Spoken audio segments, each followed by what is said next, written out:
Hello, my witchlets. Today is Tuesday, February 25th. That's the date that I am recording this. It is Fastnacht Day. What's a Fastnacht, you ask? Well, it is a German donut, and I grew up in central Pennsylvania, which is the home of Amish country. And one of the things that we didn't do it all the time, but one of the things that my grandmother and I used to do was we would make Fastnachts on Fastnacht Day. It's the same day as Shrove Tuesday, Fat Tuesday, Mardi Gras. Has the same purpose. You're getting rid of yeast and fats in your house, and you're making delicious donuts to do it. So we're going to make a gluten-free version of the Fastnacht, and since I don't particularly celebrate Lent or anything like that, it doesn't matter when I eat my Fastnachts. But Fastnacht Day, you're supposed to make the donuts in the morning and then eat them all day, so that the fats or the leaven is out of your house. But like I said, not my thing, so I get to eat donuts for the rest of the week. I'm happy. So what we have going on here on the table is a lot of stuff. So first of all, this right here is a blend of flours. In this, we have a cup and a half of white rice flour, a cup of arrowroot starch, a quarter cup of sorghum flour, 2 tablespoons sweet rice flour, 2 tablespoons cornstarch, and 2 teaspoons of xanthan gum. And you're going to mix that all together and be ready to start adding it to your mix. Here we have our proving yeast. It is 110 degrees of water, a quarter cup of water, and a packet of yeast. In my case, I used 2 and a quarter teaspoons of the yeast that I had available in my refrigerator, which happened to be Rapid Rise. So hopefully this all works out. This is a heaping third cup of sugar. This is 3/4 of a cup of whole milk plus a quarter cup of half and half, 2 tablespoons of melted butter, and 3 eggs. All of this is going to go into our mixer in stages. So let's go ahead and get started. So it's about to get loud up in here. And that's gonna lock my thing in place. All right, so I'm using a KitchenAid with the paddle attachment. That's what you're gonna wanna do if you're using a KitchenAid. If you're using any other mixer, I have no idea, because mine. I love this. This is a divine thing. So what we're going to do is we are going to start with our eggs, and you get to watch me very poorly crack eggs. As I mentioned in a previous video somewhere, I am self-taught in all of this. Nobody ever taught me how to do anything that I'm doing, so if you are willing to give me lessons, that would be fantastic. Okay, so my 3 eggs, and what else do I mix in here? It did say. Oh yes, the sugar. We're going to mix all of that together. There we go.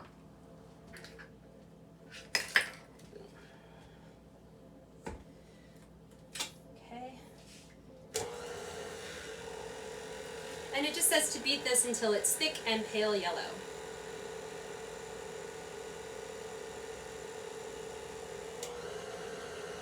There we go.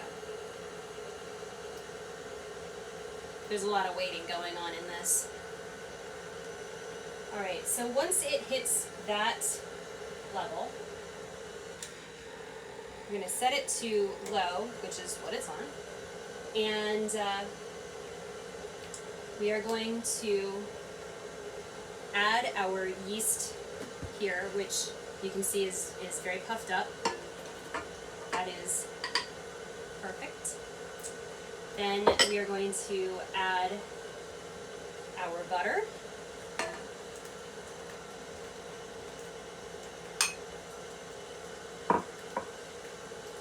A pinch of salt.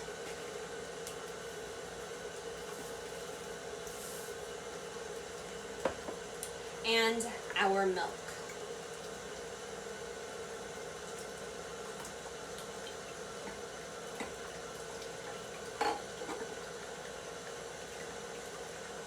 Alrighty.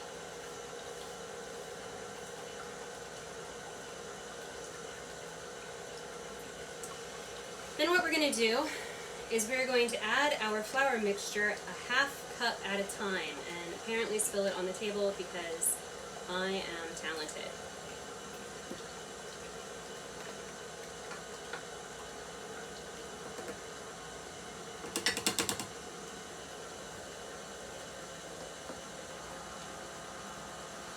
I'm using a spoon to put this in here because I don't want to pack my flour. I just want to get, you know, a fluffy, airy half cup. Especially since some of these flours are very fine, it makes it a little bit more airy, for lack of a better word apparently, to not pack it in there.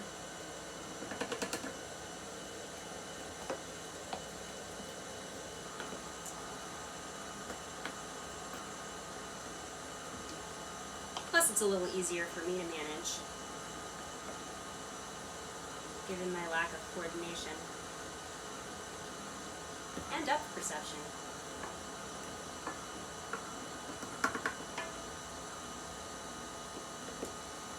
Alright, got just a little bit more flour here. I wish I actually knew the history of Fastnachts. I just know that they are a Pennsylvania Dutch tradition, and they are delicious. A lot of times, the ones that I'm making tonight are going to be baked, but I remember that my grandmother and I would deep fry ours. And it was always fun to giggle at the oil as it was, you know, splashing out of the pan. Oh, hi, thanks for spitting that everywhere, mixer. Alright, this is the last bit of flour that I have here.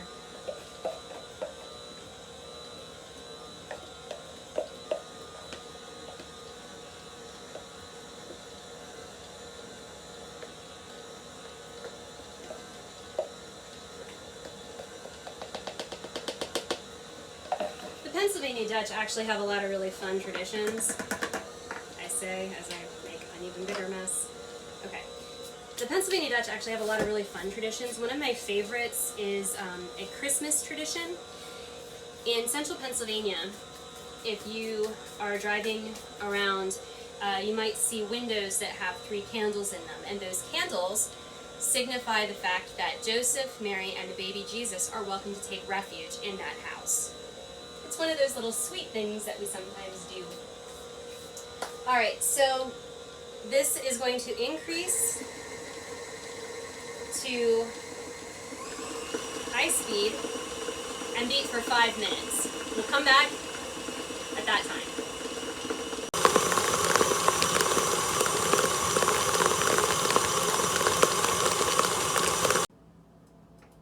Alright, so it has been 5 minutes in the mixer. Now it's time for me to do my least favorite thing, which is get stuff under my fingernails. So what we're going to do is I took off my rings already. We're going to oil up our hands, and we're going to drop dollops of this onto the baking sheet. They're going to be about that big, a little bigger or so. But they go on the baking sheet, and then they are covered and set to rise for about an hour. So first things first. At least this is olive oil, which is good for your skin.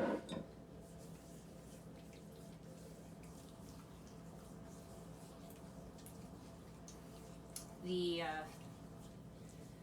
Romans and the Greeks used to use olive oil as a skin cleanser. Just as a little bit of extra history for you. Alright. Now that I can't really hold on to the spoon very well.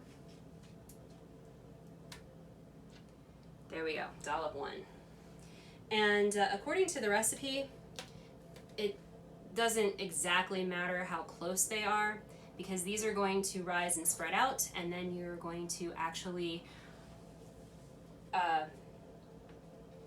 roll them into a 14-inch by 14-inch, approximately half-inch thick sheet and cut them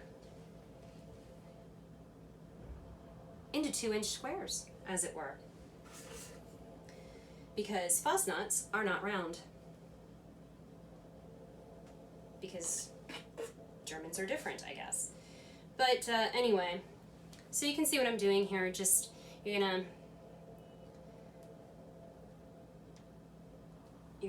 just put dollops of it onto the greased pan here. I'll put the link for this recipe in the description, don't worry. It's an actual Pennsylvania Dutch gluten-free recipe. The recipe is from somebody who lives in Lehigh Valley, Pennsylvania. I know where that is. Shout out to all my Pennsylvania peeps, especially those who live in like Hershey and Lehigh Valley and Harrisburg and all of those other places that I routinely visit once a year or so, as I can afford. So, I'm gonna go ahead and finish up this sheet, and we'll put a towel over it and let it and sit it in a warm place to rise. That should be okay. So, towel, and we'll come back in an hour and see how this goes. All right, we are back. It's been a little bit more than an hour, and that's okay because I had to make dinner in there too. And speaking of dinner, we can pan down my beautiful new tea towel that I had made is now scorched.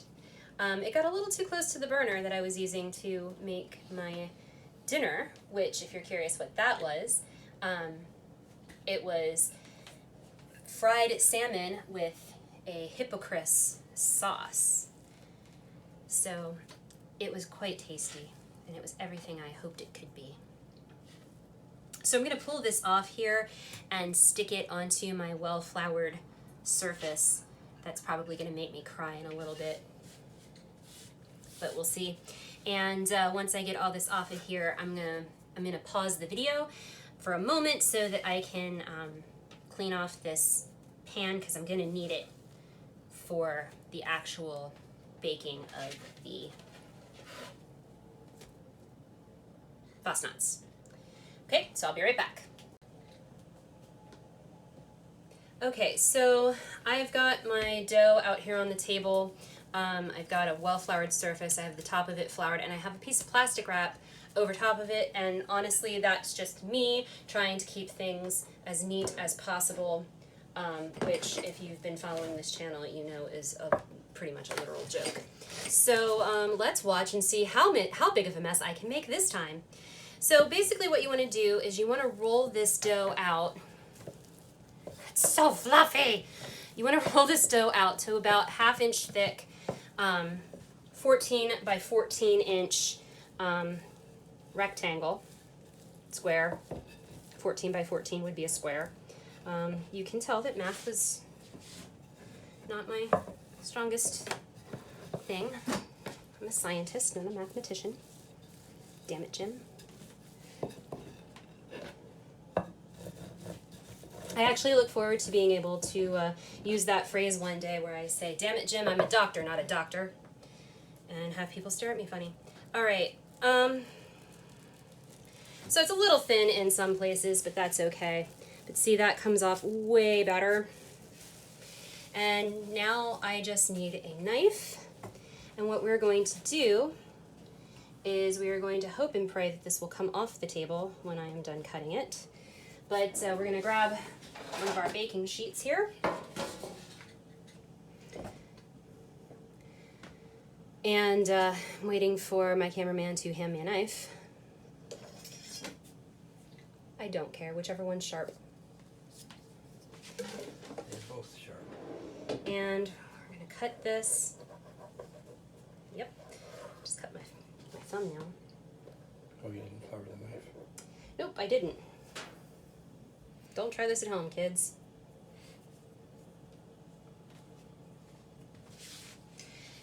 flour the knife. There's the knife. Here's the flour. Welcome to Kitchen Mishaps and Adventures, where every video is literally an adventure, usually including some type of major failure. But that's okay. Life isn't perfect. And neither is my cooking. Okay. The shape does not affect flavor. The shape absolutely does not affect the flavor. In fact, that even says so in the recipe. The thickness doesn't even really affect the flavor. It's better if you can get them thicker. Now what I'm doing here is I'm cutting a little bit of a slice in the center, and that slice is theoretically going to form what you would consider the hole in the dough. You will constantly have to reflour your knife, just so you know that's what's going on. And because I rolled this out so oddly, I'm just kind of reshaping it as I put it onto my tray here. So this one,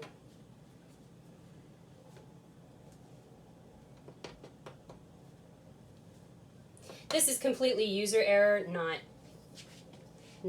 recipe error.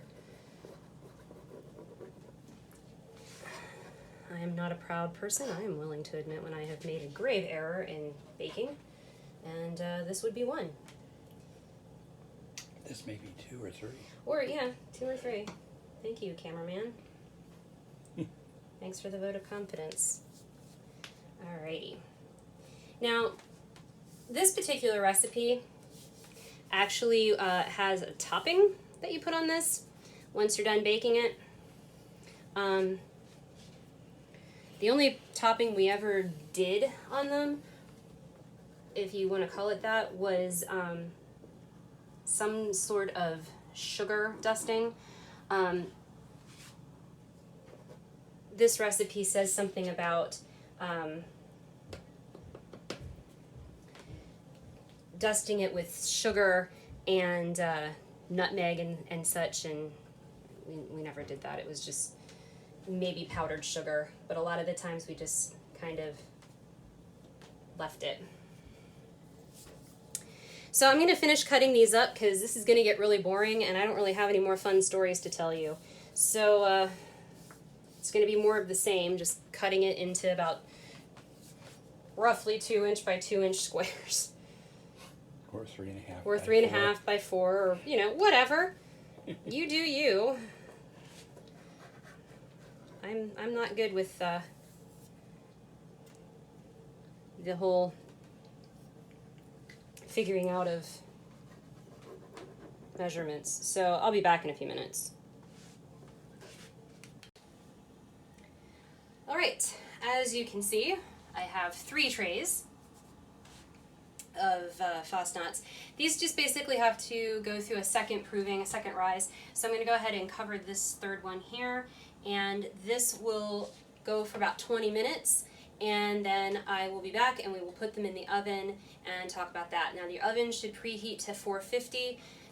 Mine is currently set to 500. I'm going to adjust it here in a few minutes. I'm going to take a look at my temperature gauge inside since my oven is very far off, and see how things are going. So we'll be back in about 20 minutes to finish this off.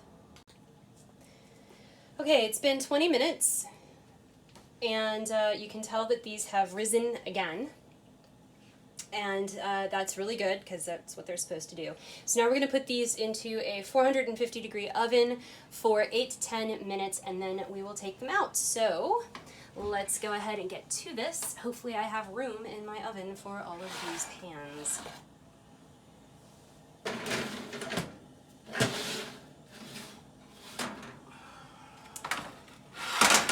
So the 2 that are going on the bottom, we'll have to put in for 8 minutes because they will obviously bake faster because they're on the bottom rack. and the one on the top might need a couple extra minutes. Alrighty, there we go. We'll be back in about 10 minutes. Okay, so they are out of the oven. Some of them are a little darker than others, and that's okay. So what I'm going to do is I'm going to show you how we did the sugar glaze. Not glaze, but we would put it in a sieve and just dust the top of it with the sugar crystals. I'm using turbinado sugar because I prefer it to regular granulated sugar when it comes to flavor and such. But this is pretty much what you do. You can add cinnamon to it if you want. You can add nutmeg to it. Honestly, we never did that kind of thing. Barely even ever added sugar to it because they were already sweet enough. But Pennsylvania Dutch do love their sweets, and it just kind of is what it is. So I think I got them all. Mm-hmm. So I'll go ahead and put the rest of that in there. And now the moment of truth. How do they taste? I will take a small one because I am seriously not hungry. But let's find out.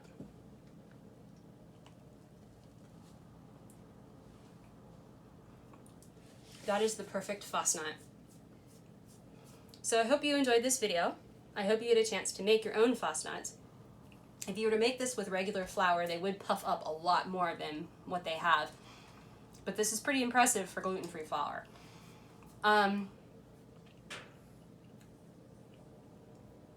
But yes, they have their own texture, their own flavor. I think they're amazing. I grew up with them though, so, you know, your mileage may vary. But please, if you enjoyed this video, give me a thumbs up. If you didn't, give me a thumbs down, leave me a comment. Subscribe to the channel, and make sure you hit the bell button so that you get notified whenever a new video comes out. And that seems to be everything, so we'll see you next time. Happy Fastnacht Day.